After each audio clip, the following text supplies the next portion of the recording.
এই মান্দির বলা, এই খাঙ্কির বলা, এই বিটিএস এর বাচ্চা, মানে তোরা কি শুরু করছস? সারাদিন কামলা দিয়ে আইসা গাইবান্ধা জেলা নিয়ে ভিডিও মেক করো, মানে তোকে খায়া দায়া কোনো কাম নাই, গোয়ায় খুব চর্বি জমছে, মানে কামলা দিয়ে আইসাই শুরু করস গাইবান্ধা জেলা নিয়ে ভিডিও মেক করা। মান্দির পোলারা বৃষ্টি ভুল করছে, ক্ষমা চাইছে, ওর ভিডিও গুলা পর্যন্ত আইডি থেকে ডিলিট করছে। এই বিষয় নিয়ে কি কইছস? হ্যাঁ প্রবাসী কি মাগির পোলা, তুই প্রবাসীতে কি মনে করস? এই চোদানি মাগির পোলা, তুই প্রবাসীতে কি মনে করস? হ্যাঁ এই মাগির পোলা, তোরে বারবার একটা হলো ব্যান্ড। তোরা গাইবান্ধার মানুষ তো হিজলাই, এই চোদানি মাগির পোলা, বেশ্যা মাগির পোলা, তোরা গাইবান্ধার মানুষ তো হিজলাই।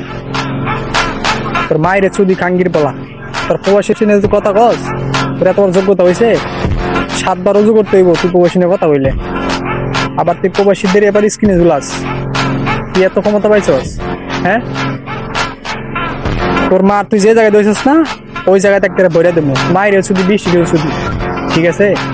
বৃষ্টি যদি সুদা যদি নাই দিত, এরকম ফেসবুক আইসা এখন মনে কর যে কিছুদিন আবার দেখলাম কি ফেসবুক আইডি ব্যান্ড হয়ে গেছে, এখন ইউটিউবে সুদা দিয়ে গেছে। তোমার বোদাটা আমার কাছে খুব পছন্দ হয়েছে, তোমার যে দুধগুলো না, তোমার দুধগুলো আমার কাছে খুব পছন্দ হয়েছে। আর গাইবান্ধার হিজলা বোন আছে না, তোর মা আছে না, তোর মা বোনটা সবাই স্ক্রিনে উঠাবো, এটা তুই দেখবি।